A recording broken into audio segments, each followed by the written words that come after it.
Former NTSB investigator Greg Feith is keeping a close eye on this investigation as well. Greg, good morning to you.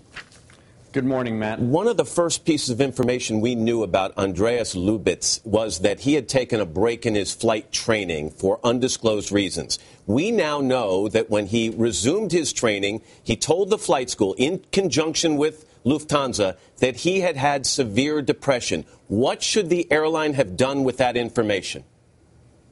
That should have raised a big red flag, that they should have done an evaluation of him and then had a professional evaluation of his mental state to see what it was that was the basis for that depression and whether or not he could continue. Because if they put him on medication to control that, then there's an issue with whether or not the medication was legal for him to continue his pilot activities. And even if they had decided that he could continue his training and become a pilot, given what's at stake every time a pilot walks into a cockpit, shouldn't he have been under some elevated level of scrutiny than other pilots? This triggers the time. That's going to be a question that needs to be answered by Lufthansa. The fact that they now have admitted that they knew about this, did they put him on an observation program? Was he required to check in? Was he required to have any kind of medical evaluation on a more frequent basis than all of the other pilots? Those are going to be questions that need to have answers, because if they've traplined him, if they knew about this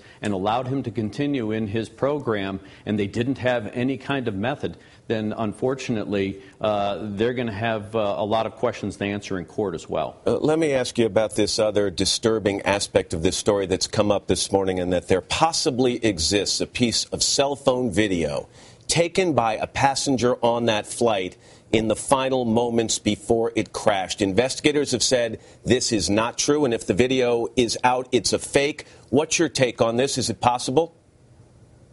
I'm concerned, Matt, with this kind of information. We saw it a lot in MH370, where all of a sudden this information got leaked out, and then it proved to be not true a day, a week later. And so the big issue now is, I don't believe it's true, and of course the government officials who would be the ones that are the repository for information like that have said that it's not true. I know that people want their 15 minutes of fame, and of course the tabloids and that kind of thing need to fill the news media cycle, but this is really detrimental to the families and to the credibility of the investigation. If it does exist, you would hope someone would have the good taste to never let it see the light of day. Greg Feith. Greg, thank you very much.